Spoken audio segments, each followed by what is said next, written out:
안녕하세요. 저는 두 아이를 가진 평범한 30대 후반 개발자입니다. 요즘 같은 생성형 AI 시대에 진짜 가치 있는 것은 어떤 것일까요? 개인적으로 요즘 참 생각이 많았습니다. 정보가 너무 흔해져서 제가 그동안 개발자로서 힘들게 삽질하며 구글링하며 쌓아온 개발 지식이 더 이상 가치 있게 느껴지지 않더라고요. 물론 그런 기술들이 여전히 중요하고 개발자들이 더 AI를 잘 활용할 수 있다는 점에도 공감하지만 왠지 모르게 허탈하고 씁쓸한 마음이 드는 것은 사실입니다. 그래서 이제는 더 이상 단순한 지식성 정보에 큰 가치를 부여하기는 힘들어진 것 같습니다. 대신 이제부터 진짜 가치 있는 것은 나만의 경험, 나만의 데이터라는 생각이 들었습니다. 2025년 현재 이 지구상에 살고 있는 한 사람의 흔적, 작지만 유니크한 데이터가 대 AI 시대에도 가치를 인정받을 수 있지 않을까 라는 생각으로 수렴되었습니다. 이 채널을 통해 평범하지만 고유한 저의 이야기, 경험을 나눠볼까 합니다. 오늘은 첫 번째로 책에 대한 이야기를 해볼까 합니다. 저는 2015년부터 2025년 현재까지 엑셀에 독서에 대한 기록을 정리하고 있습니다. 제가 지난 11년간 어떤 분야의 책을 읽어왔으며 어떤 이유와 동기로 책을 읽었는지 그리고 독서가 제 인생에 정말 도움이 되었는지 등 제 독서 여정을 한번 되돌아보려 합니다. 우선 저는 지난 11년간 총 242권의 책을 읽었습니다. 연평균 22권의 책을 읽었네요. 많이 읽었다고 말하긴 어려운 수치지만 그래도 11년간 꾸준히 읽었다고는 말할 수 있을 것 같습니다. 재독, 삼독 등 한 권의 책을 여러 번 읽은 횟수를 제외하면 205권이 됩니다. 즉 205권의 책을 한 번 이상씩 읽은 셈이죠. 그리고 그중 짧게라도 독후감을 남긴 횟수는 73회입니다. 서너 권의 책을 읽었다면 그중 한 권에 대해서는 기록을 남겼다고 볼 수 있습니다. 연간 독서량을 보면 들쭉날쭉 쌓인 함수 그래프를 보는 것과 같습니다. 책을 가장 많이 읽었던 2019년은 대학원에 있던 시기로 42권의 책을 읽었습니다. 진로에 있어서 가장 고민이 많았던 시기였습니다.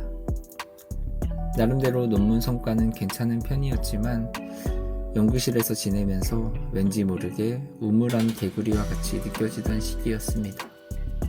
그래서 더 책을 찾게 되었는지도 모르겠네요. 반면 가장 독서량이 적었던 2023년은 두 번째 직장으로 이직하고 사수의 개발 지식에 경탄하며 개발 공부에 더욱더 박차를 가하던 시기였습니다. 핑계일 수 있지만 책을 펼칠 시간적, 마음적 여유가 없었습니다. 분야별 독서량을 살펴보면 종교 서적을 압도적으로 많이 읽었네요. 제가 기독교 신자라 특히 기독교 신앙 서적을 많이 읽었습니다. 그 다음으로는 소설, 자기계발, 경제, 경영 순으로 많이 읽었습니다.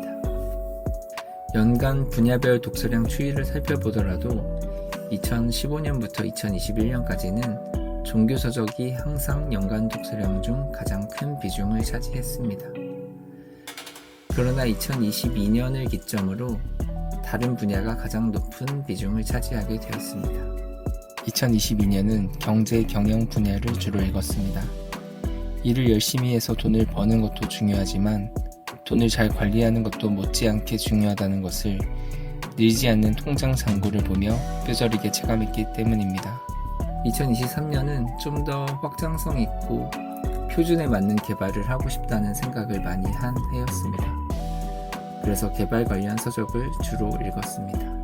2024년부터는 회사 업무 스트레스가 커서 그랬는지 몰라도 비교적 쉽게 읽히는 책들을 많이 읽었네요.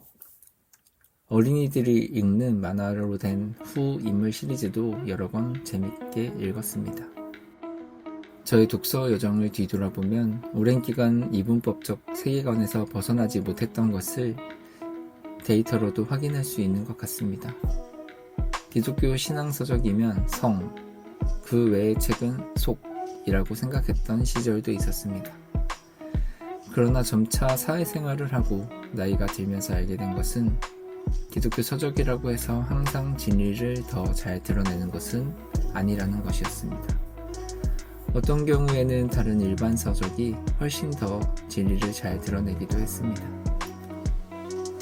기독교 서적을 저술하는 저자가 진리의 단편적인 모습만 강조하고 있는 경우도 많고 저와 비슷하게 이분법적 사고에 갇혀있는 경우도 많았기 때문입니다. 제가 그동안 세상적이라고 생각해서 배척했던 것들 중에도 꽤 유익한 것이 많이 있다는 것을 알게 되었습니다.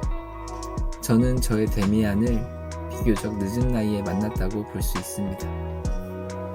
저는 그동안 왜 책을 읽었을까요? 여러분은 왜 책을 읽고 계신가요? 어렸을 때부터 책을 읽는 것이 착한 행위라고 생각했던 것 같습니다. 부모님으로부터 주입된 것일 수도 있고 책을 읽읍시다라는 MBC 방송 프로그램이 있었을 정도로 독서를 강조하는 사회적 분위기가 요인일 수도 있습니다. 책을 읽는 것은 좋은 것이니까 막연히 읽어야겠다고 생각했습니다. 힘든 현실을 도피하기 위해 독서를 해나간 시기도 있었던 것 같습니다. 독서 덕분에 힘들었던 기간도 버틴 게 아니었을까 싶네요. 그럼에도 현실을 떠나 독서만 하고 있는 것은 다소 문제가 있다고 생각합니다. 책에서 얻은 것을 가지고 다시 현실 속으로 뚜벅뚜벅 걸어가야 합니다. 또한 살아남기 위한 지식을 얻기 위해 책을 펼친 시기도 있었습니다. 직장 동료들이 나만 빼고 다 알아듣는 것과 같은 외계어들을 이해하기 위해서 읽기도 했습니다. 책을 통해 관련 지식들을 습득하고 나면 직장 동료들이 그제야 사람으로 보이기 시작했습니다.